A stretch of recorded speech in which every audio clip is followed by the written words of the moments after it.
Merci beaucoup. Nous vous remercions pour la considération que vous aviez vis-à-vis de la tradition africaine, surtout pour ceux qui nous aiment beaucoup, à commencer par le mage Juffery. Et nous aussi, nous profitons de cette occasion pour rendre un vibrant hommage à notre frère Roga Roga qui a chanté le Boko. Voilà pourquoi il y a son effigie gravée derrière notre studio d'enregistrement. C'est très important. On ne pouvait pas laisser inaperçu un grand artiste tel que Roga Roga qui a vraiment ramené le peuple africain dans le vif de notre sujet qui n'est autre que le développement de l'Afrique. Alors le thème de cet après-midi-ci, c'est le développement de l'Afrique pour une immersion dans l'art traditionnel comme alternative de résilience. Comment est-ce que nous pouvons faire recours à la tradition africaine en tant qu'animistes pour s'en sortir des difficultés que nous observons aujourd'hui vers une Afrique en développement. Alors cela étant dit, nous allons d'abord définir qu'est-ce que nous entendons par l'art traditionnel africain. Vous savez, le peuple africain, c'est un peuple qui est basé sur le respect des lois. L'art est constitué de ce que nous entendons par le respect des lois d'abord. Or, aujourd'hui, qu'est-ce que nous observons? Nous observons ceci. Dans chaque pays qui a entrepris ce que nous entendons par le développement, le peuple a fait d'abord recours à sa tradition. En principe, la tradition n'est pas la sorcellerie. La tradition n'est pas de la magie. La tradition est un art. L'art, ici, du point de vue africain, c'est ce qui reflète le respect. Or, nous constatons un fait. Pour tous les pays qui ont anticipé le développement, ils se sont refaits sur une certaine tradition donnée. Ce que leurs ancêtres les ont laissé. Les Chinois se sont inspirés sur ce que Mao a laissé. Les Américains se sont inspirés sur la tradition d'Abraham Lincoln, ainsi de suite. Les Français sur Napoléon via les Victor Hugo. Alors nous et vous les Africains, nous sommes en perte de vitesse. Nous n'avions pas un modèle exact d'un art traditionnel qui peut nous booster, autrement dit qui peut nous encourager vers un développement. C'est ainsi qu'en se référant sur ce que le président béninois a dit, nous allons vous définir exactement ce que nous entendons par l'art traditionnel africain, je vous l'ai dit, en vue de booster vers le développement de l'Afrique. C'est ainsi que le maître Juffery va essayer un peu de rentrer et donner un peu les aperçus ça et là. Oui, bonjour, je salue tout le monde. Vraiment, je pense que ce sujet est tellement vaste qu'il faut résumer, voilà, mettre ça entre les guillemets. Parce que vous êtes allé déjà en avance pour proposer la faiblesse qui devrait être résolue tant que mystère pour que l'Afrique puisse se développer. Donc vous avez touché du doigt le problème déjà. Alors, mais je vais un peu repartir en arrière pour essayer de faire comprendre aussi à tout le monde pourquoi nous parlons du développement et du non-développement africain. Parce que l'Afrique est développée, est-ce que l'Afrique n'est pas développée? Voilà. Parce qu'il faut d'abord commencer par là, normalement, pour qu'il y ait un peu, comment dirais-je, cette suite de propositions que vous avez données ici. Voilà. C'est ça la solution. C'est effectivement. Voilà. Bon, le développement ici ne peut pas être là comme quelque chose qu'on doit utiliser comme un slogan, tel que un slogan. Non, il doit avoir un travail. Pour se développer, il faut travailler. Il faut exprimer. De façon pratique, les Africains, nous sommes des animistes. Hein. Les Africains, de façon pratique, ne s'expriment pas. On n'a pas la liberté de s'exprimer pratiquement. On n'a pas la liberté de s'exprimer verbalement. Ou présenter ce que nous pouvons apporter à l'humanité officiellement. Si l'Africain apporte quelque chose, on va dire que non, c'est pas ça. Il faut attendre à ce que le blanc fabrique quelque chose pour dire oui, bravo, les blancs sont intelligents. Bravo, l'Occident nous apporte la solution de nos problèmes. Mais, pour qu'il y ait le développement d'un peuple, il faut que ce peuple-là puisse réellement pratiquer, travailler en un mot. Voilà pourquoi je commence par là. L'Africain n'est pas libre de travailler d'abord. Parce que les résultats du travail africain ne sont pas les résultats de ce que je peux tenir comme la classe là. C'est comme, non, ça n'existe pas. L'Africain, lui, c'est de le bois. C'est ce qui est naturel. L'animisme, l'Africain est de l'animisme pur. Parce que l'animisme n'est pas seulement africain, mais elle est partout. Mais l'Africain est de l'animisme pur, puisque lui, il utilise les trucs qui sont locaux. C'est que le bois, les morceaux de bois, les os d'animaux. Nous avons beaucoup de choses. La nature, tout ce qui existe dans la nature, on coupe, on met une force à l'intérieur. Donc c'est ça notre culture. Ah ouais. Donc cette culture-là n'est pas en activité, Dr. Don. Oui. Ah ouais. Parce qu'on ne peut pas comprendre que vous voulez que l'Afrique soit évoluée, ah ouais, sans pourtant que l'Afrique ait un modèle d'éducation qui nous permet d'avancer petit à petit comme font les autres. Donc à ce moment-là, on ne peut pas juger l'Afrique développée ou non développée. Ça nous demande là d'abord. Non. Maintenant, il faut revenir sur ce que vous avez dit. Alors, comme la solution proposée. Voilà. Donc, vous venez de toucher le point le plus saillant ici, qui est très capital. Dans l'art traditionnel africain, nous avons d'abord le problème d'éducation. Vous savez, l'éducation est un stockage stratégique. C'est une arme stratégique, l'éducation. À partir de l'éducation d'un peuple, on peut savoir si ce peuple est à mesure de prendre les rênes du développement, oui ou non.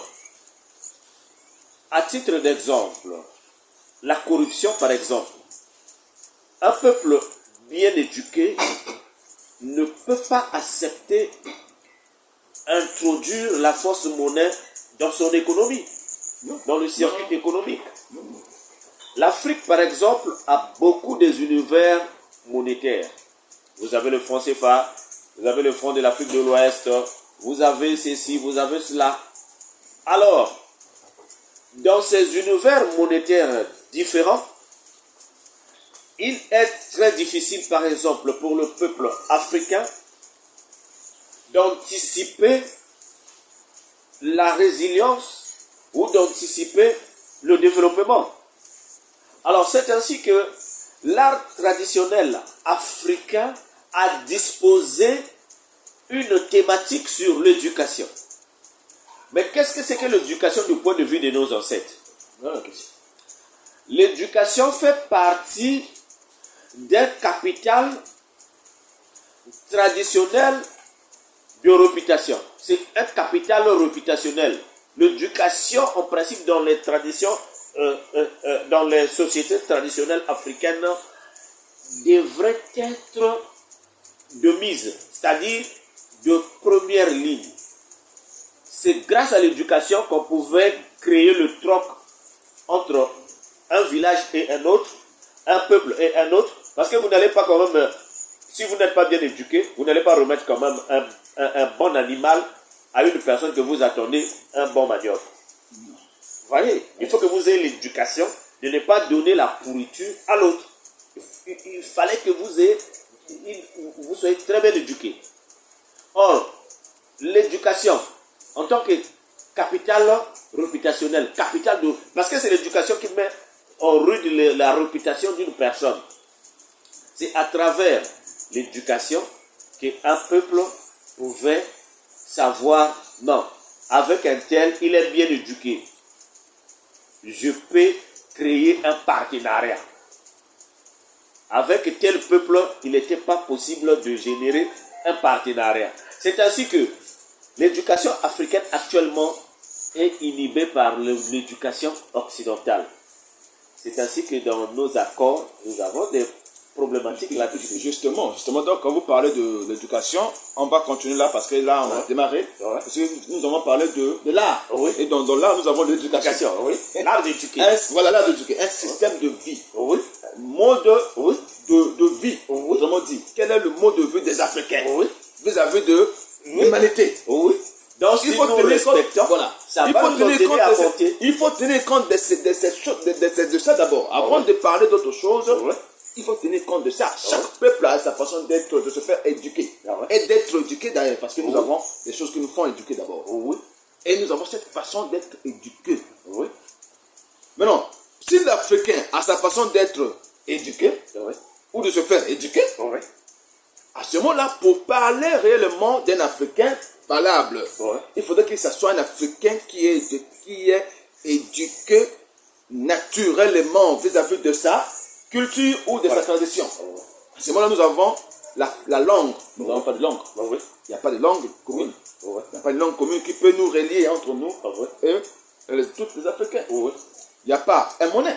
Il n'y a pas de monnaie puisqu'il faut faire des échanges. Il faudrait qu'il y ait une monnaie africaine. Il n'y a pas cette monnaie-là. Vous comprenez? La spiritualité. Aujourd'hui, nous forçons l'animisme pour tout le monde. C'est parce que nous le faisons. Nous avons pour le risque, aujourd'hui nous parlons de l'animisme ouvertement. Nous avons des familles, nous avons des enfants, nous avons des amis. Mais ils ne sont pas d'accord avec ce que nous faisons. Mais nous faisons, nous avons forcé. Et aujourd'hui tout le monde nous écoute.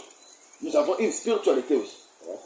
Et les trois facteurs qu'on a cités fondent une éducation. Maintenant quand on revient rapidement sur ce que vous avez dit. Regardez aujourd'hui, vous avez dit que l'Africain est éduqué aujourd'hui sur les bases horizontales. À ce moment-là, ça pose problème. Mais regardez, je prends l'exemple, puisque j'appuie seulement ce que vous avez dit.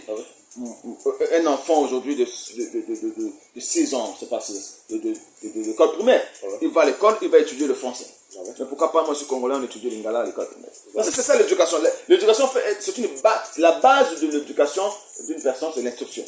L'instruction qu'on doit donner à nos enfants devrait coller avec notre façon de voir les choses, notre façon de vivre. Effectivement. Mais ce n'est pas le cas. À ce moment-là, c'est déjà un problème. Donc le président béninois, quand il a parlé là-bas, nous sommes tellement d'accord avec ce qu'il a dit. S'il peut mettre tout ce qu'il a dit en pratique, commençons par le Bénin.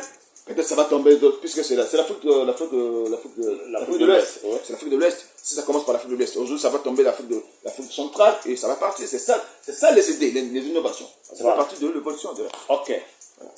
Encore une fois, la place de l'éducation comme arme stratégique.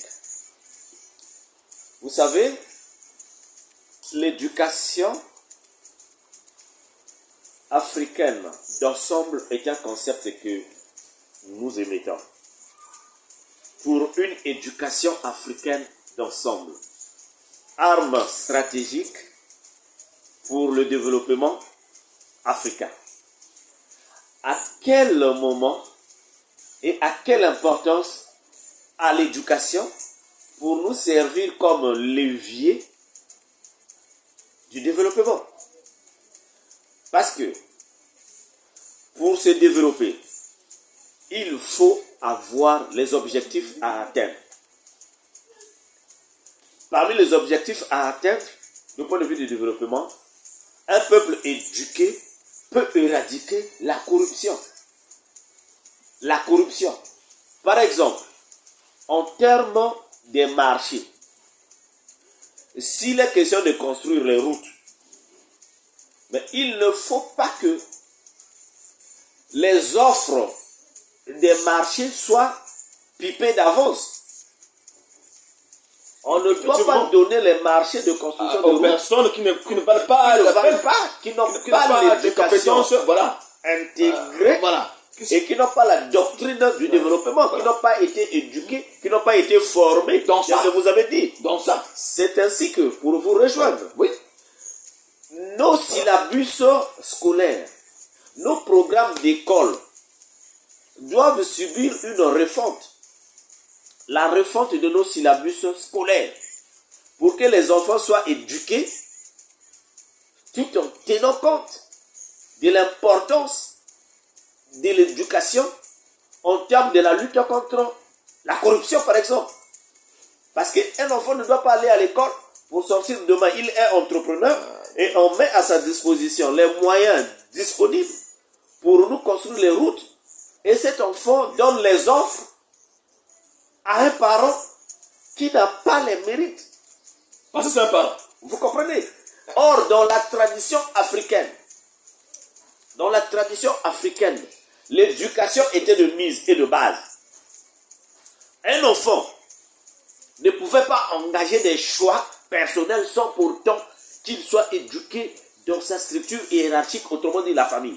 C'est ainsi que même les mariages, autrement dit les partenariats, nos ancêtres, c'est ainsi que nous sommes dans l'art africain.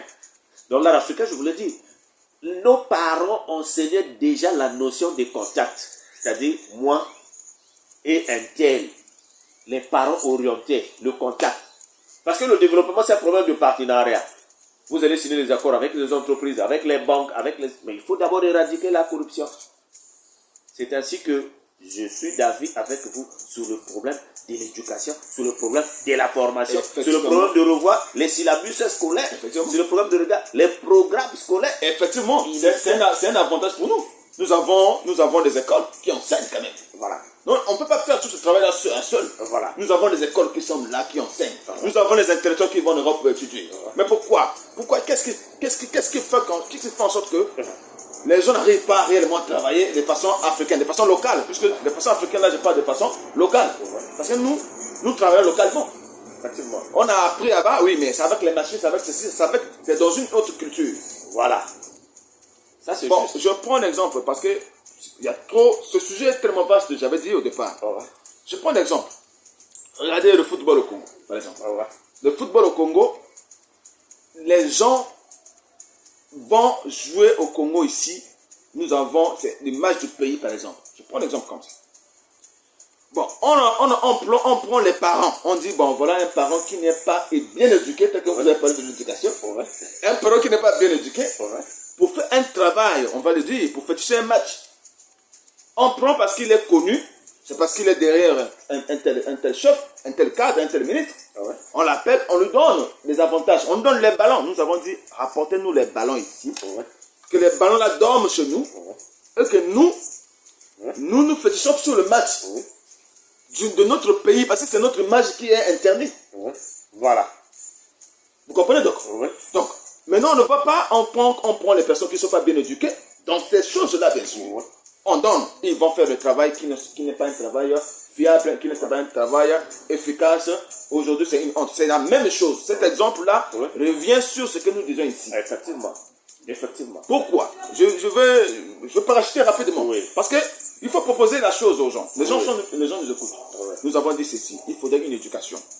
Dans l'éducation, il y a les professeurs, les maîtres, ceux qui doivent apporter, comment dirais-je? La formation. La formation. Et dans cette formation, il doit y avoir d'autres façons de penser. Parce que les gens vont prendre l'exemple de l'Africain tellement borné aujourd'hui, qui n'est pas éduqué depuis la base. Parce que l'éducation que nous avons de façon occidentale aujourd'hui, nous pose beaucoup de problèmes. Parce que la personne qui va à l'école, depuis l'adolescence, depuis son adolescence, il se fait éduquer de façon occidentale. De la culture, il se fait éduquer de la culture occidentale. Dès que vous voulez lui changer la forme de pensée, une forme de pensée, c'est lui votre problème. Il va vous dire, monsieur, mais là-bas les autres font ceci, pourquoi vous faites cela? Pourquoi vous interdisez les gens ceci, cela? Alors que c'est-à-dire que nous avons les raisons. Ceux qui éduquent ont des raisons, et des raisons nécessaires d'apporter d'apporter les théories à ceux qui viennent apprendre. Moi, je vois les enfants, même les gens jouent sur Internet. Maintenant, pourquoi vous dites que voilà, moi je dois faire ça, moi je dois faire ça, mais pourquoi vous ne... Mais ce n'est pas à vous de poser des questions, puisque vous êtes venus pour apprendre. C'est la même chose. Aujourd'hui, nous avons ce problème-là aussi, avec nos propres frères africains qui pensent qu'il faut nous combattre parce qu'ils sont éduqués, sont éduqués en partie, quelque part. Ça aussi, c'est juste. Ça aussi, c'est un fait. C'est aussi nos frères africains qui prennent les propositions que nous donnons comme ça, parce qu'ils vont nous apporter la Bible pour dire non, Jean dit qu'on ne doit pas être polygame, par exemple. On doit épouser la femme qu'on aime. Non, il faut regarder l'intérêt, monsieur. C'est-à-dire que nous sommes dans une culture africaine, nous avons une éducation à vous apporter également. Mais ceux qui doivent recevoir l'éducation doivent être soumis, respectueux, obéissants, travailleurs, sacrificateurs, parce que vous faites des sacrifices. Vous voyez? Et disponibles. Ils ne doivent pas apporter, ils ne doivent pas nous rappeler leur connaissance d'avoir étudié en Europe, avec un doctorat, avec une licence, voilà, en Europe, ceci, pourquoi vous êtes ceci, vous êtes des Africains, faites ça, c'est trop bas, c'est une basse spiritualité. On a fait le débat avec les gens, j'ai pris beaucoup de temps, mais On a fait le débat, ces gens-là nous ont critiqués pour dire que nous sommes dans la basse spiritualité puisque nous présentons la cola aux gens. Mais la cola est significative avec les piments indigènes, monsieur. Quand on vous dit que pour parler, il faut d'abord manger la cola. Mais c'est parce que c'est en guise de cause, parce que la parole simple ne suffit pas. Mais vous allez poser la question, mais non, vous êtes dans la basse spiritualité, les autres sont évolués. Et c'est là où on n'a pas fait ce problème-là aussi. Non, ben, c'est-à-dire, vous avez raison de toucher ce point. En fait, il nous faut, nous en tant qu'animistes, en tant que penseurs animistes, nous avons ce devoir-là, qui est lequel? Il est question, tel que vous l'avez souligné ici, tout en tenant compte des faiblesses de certains de nos propres frères africains, qui peuvent critiquer un art autochtone, un art traditionnel, ça veut dire typiquement africain, en dépit d'un art d'ailleurs. Autrement dit, en se référant de l'art d'ailleurs pour tenter de critiquer l'art autochtone, l'art traditionnel. Or, l'art traditionnel n'a pas fait de déclaration d'aveu d'échec. Non. Non.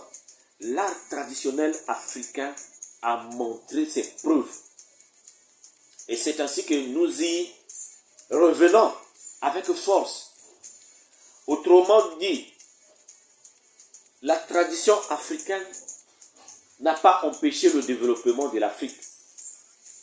C'est ainsi que nous choisissons ce thème-là pour une immersion dans l'art traditionnel africain, comme alternative de résilience, c'est-à-dire comme moyen de sortie. Et nous avons épinglé un thème, l'éducation, un sous-thème, comme l'éducation. Sous-thème, bien sûr. Un sous-thème, l'éducation. Quelle est la place qu'occupe l'éducation dans le développement de l'Afrique? Effectivement, il faut aussi une piqûre de rappel à ces jeunes qui critiquent la culture africaine sans pourtant bien la comprendre. Effectivement. Et je veux rappeler ceci. Les ancêtres africains ont présenté la culture africaine comme un modèle de développement. Et vous l'avez bien défini ici que c'est un sujet très vaste, effectivement, qu'il nous faut beaucoup de sérieux là-dessus. Parce que ces jeunes qui critiquent là ne comprennent pas quelle est la place qu'occupe une culture, une éducation en tant qu'arme stratégique en vue de produire une hégémonie de domination. Vous ne pouvez pas dominer un peuple, un autre peuple, si vous n'avez pas une bonne tradition, si vous n'avez pas une bonne éducation. Qui dit éducation ici, effectivement pour vous rejoindre, dit quoi? Qui dit éducation dit mettre en place un environnement juridique. L'éducation, c'est l'ensemble des lois que les gens échappent. Les gens échappent à l'éducation africaine pour aller se réfugier dans d'autres formes d'éducation. Je prends un exemple banal. Oui. Vous allez y revenir là-dessus, c'est très capital. Par mon exemple. C'est-à-dire, l'éducation africaine a mis en place un big stick. C'est-à-dire, c'est comme un bâton. Nous parlons ici en termes de formation de l'école. Oui. Si un élève va dans une classe et que lui ne lit pas bien les leçons du maître, vous allez empêcher quand même au maître là de ne pas lui rappeler avec le bâton. Donc, les gens fuient l'éducation africaine parce que cette éducation, effectivement, c'est un bâton pour ramener les brebis à l'ordre en vue de consommer de l'herbe. Vous avez vu la chicotte. Donc, c'est un big stick, c'est un bâton, c'est un mode juridique. L'éducation, ce n'est pas manger la cola seulement, tel que vous l'avez. Non. Tel qu'il en pense. L'éducation africaine, ne se définit pas en termes de la cola. Non, c'est tout un environnement juridique. C'est tout un mode du droit. C'est ramener l'homme à la droiture. Parlons de ça rapidement. C'est très profond ce que vous avez dit. On a vu un système éducatif, spirituel ou mystique que l'Occident a apporté pour obliger tout le monde d'être sous lui, sous sa domination. Oui. Je prends l'exemple. Oui. Bon, on ne va pas se faire la publicité des mouvements occidentaux ici, mais on a vu ce mouvement que tout le monde pratique spirituellement en Afrique et ailleurs. Ah ouais. Oui, ça c'est juste. Voilà. Ce mouvement ici en Afrique, tel que les Béninois appellent, je ne sais pas si le vaudou, nous pouvons appeler ça le njobi. Oui. Mais ce sont des sous-titres qui existent dans l'animisme. Oui. Et je parle en termes de njobi d'abord, parce que nous sommes les Congolais, on ne peut pas changer de mot. Ça c'est juste. Mais si vous placez le njobi, puisque vous parlez, c'est-à-dire que vous avez parlé vous avez dit des trucs très importants. C'est-à-dire que vous n'avez pas donné une juridiction, on va être là pour que l'éducation puisse être respectée. Voilà pourquoi nous disons aux gens de se... Je n'ai pas coupé, je vais revenir sur ce que j'ai commencé. Je devais commencer par là. Il fallait commencer à dire quoi? Les gens devaient être initiés ou pas dans notre spiritualité. Un peuple ne peut pas évoluer sans sa spiritualité. Je n'ai pas cité que la spiritualité, j'ai parlé aussi de la langue et la monnaie. Mais je prends en termes de spiritualité parce que moi je suis un animiste et je suis un mystique. Je ne suis pas je ne sais pas si je l'appelle comment, un politicien pour parler ou scientifique pour parler de ça. Non, je suis un scientifique du côté caché, donc le côté mystique des choses. Donc nous sommes sur le côté spirituel. À ce moment-là, nous parlons de la spiritualité d'abord. Il faut initier les gens dans cette spiritualité africaine.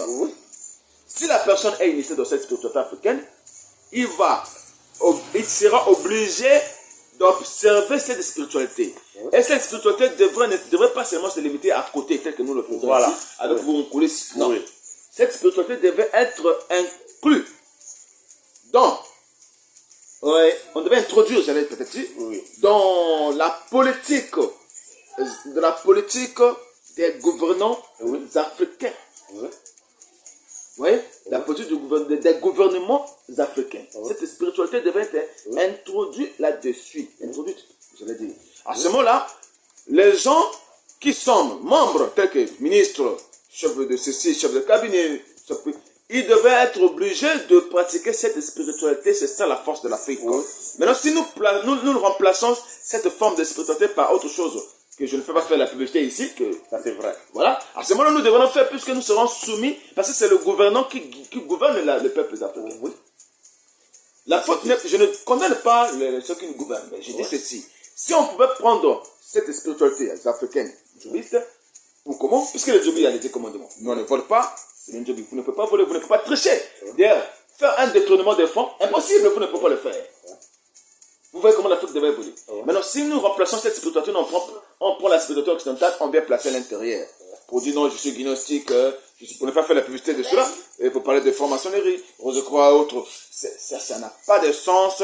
Vous n'êtes pas obligé, vous serez sous le blanc place cette spiritualité pour contrôler. Parce que vous parlez de la juridiction. Mais dans la juridiction, il y a le contrôle.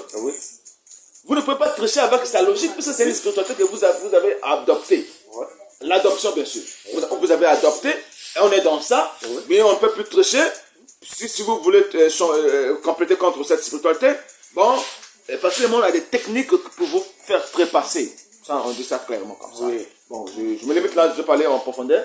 C'est-à-dire que vous dites le point que vous venez de toucher sur la spiritualité est si important. En fait, quelle est la place qu'occupe l'ésotérisme en tant que mode, en tant qu'outil, en tant qu'instrument de régulation qui doit ramener les gens dans l'ordre? On ne peut pas développer un État si on n'a pas les observatoires, les inspecteurs qui suivent de près les fuites des capitaux. Effectivement, vous avez commencé par citer la déviance des jeunes.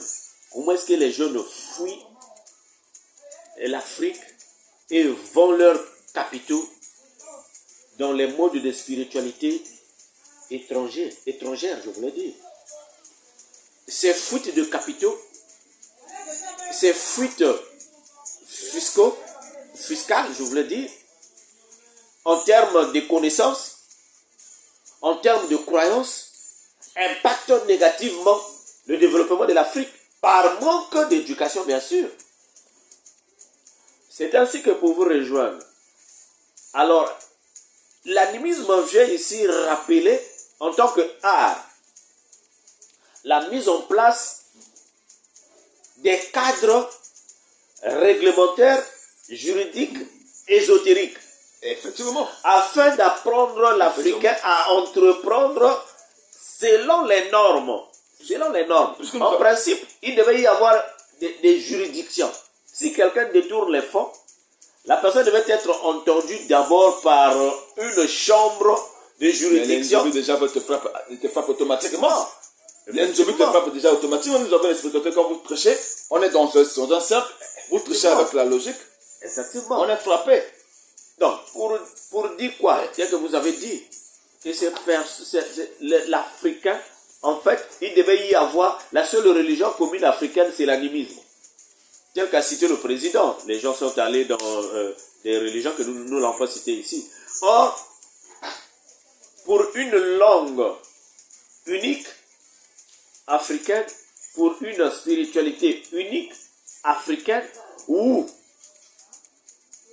cette spiritualité intègre tous les univers de croyances possibles. Que ce soit le Nzobi, le vaudou, ainsi de suite, le tout devrait s'unir autour d'un cadre selon lequel, pour le développement de l'Afrique, il faut ça. Pour l'intégration sous-régionale, il faut ça.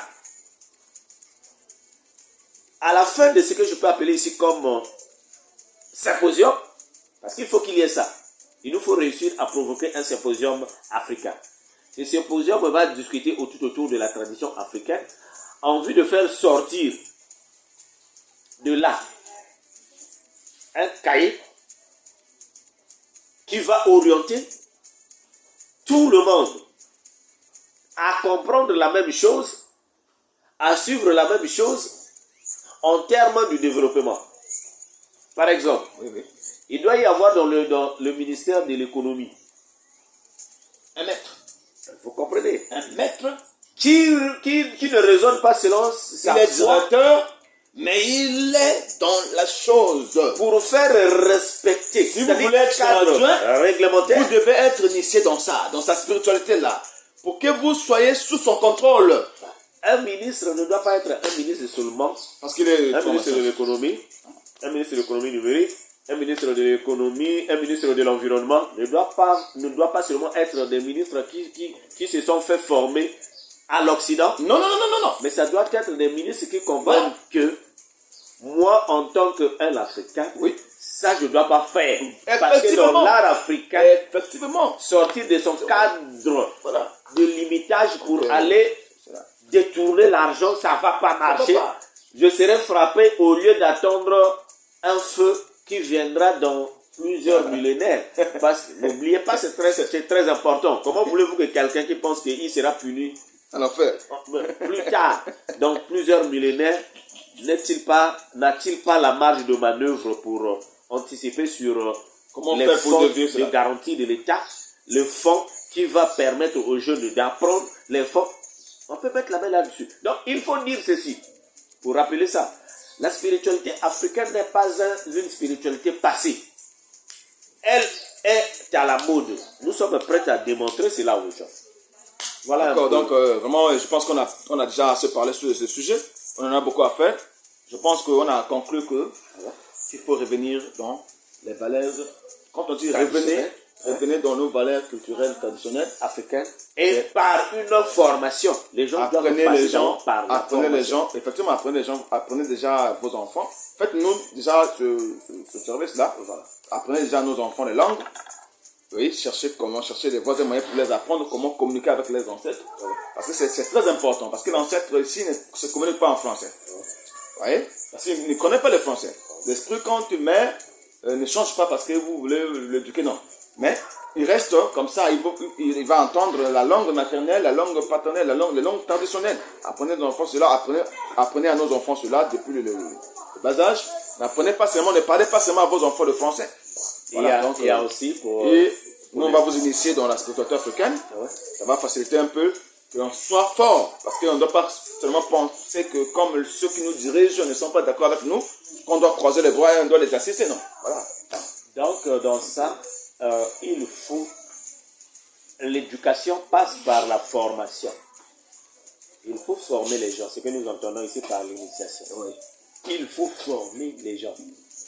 La formation ici, elle n'est pas forcément diplômante. En fait, ce n'est pas forcément que vous ayez le doctorat.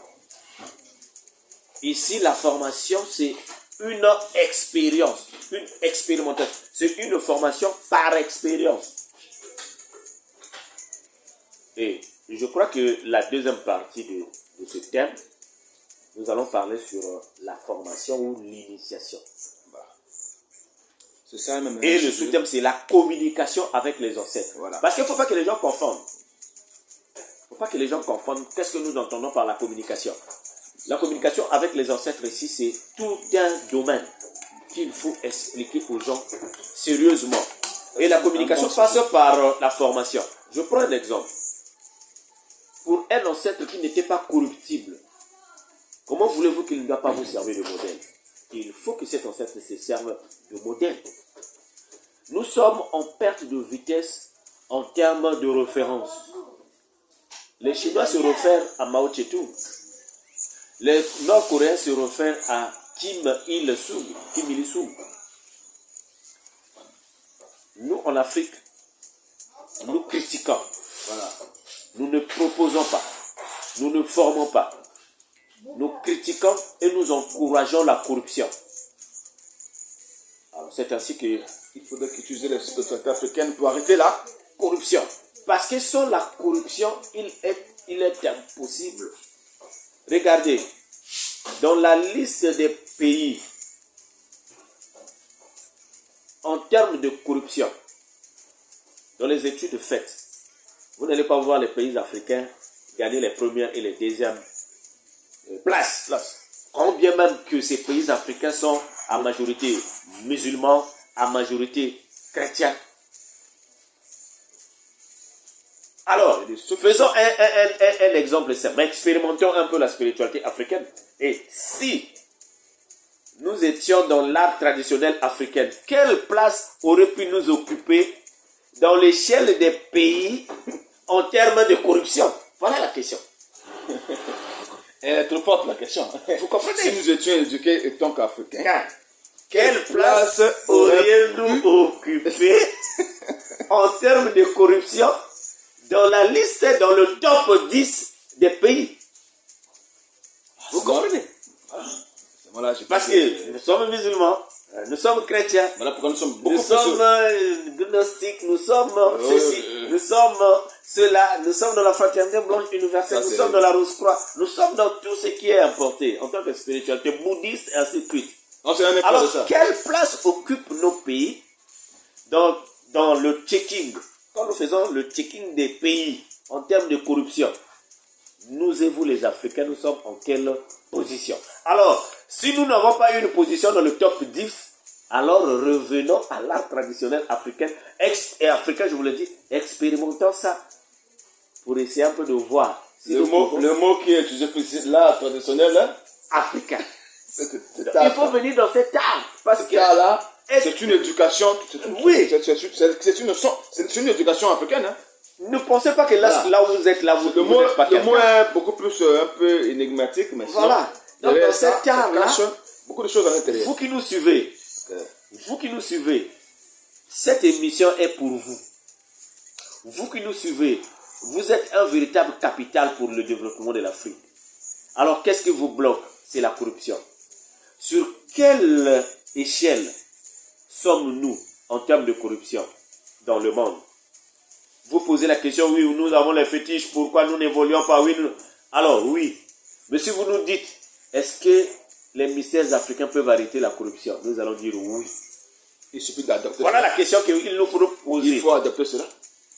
Il faut adopter ça. On ne doit pas, ça n'agit pas aux inconnus. Voilà. Ça agit aux membres. C'est-à-dire que dans un cercle, si nous avons des gens qui doivivent obéir à nos règles, le développement de l'Afrique passe par l'art traditionnel. On a la facilité de mettre l'art traditionnel. Et l'élément clé, c'est d'abord l'éducation. Le peuple doit être éduqué et l'éducation passe par la formation. La formation, c'est une initiation. Il faut apprendre les gens, c'est là. Voilà. Donc, 40 minutes pour ça. Merci. À la prochaine. La suite, c'est... On a parlé de l'initiation et la communication avec les morts. Qu'est-ce que nous entendons par la communication avec les morts en termes du développement africain? Voilà, là c'est la suite de la deuxième part.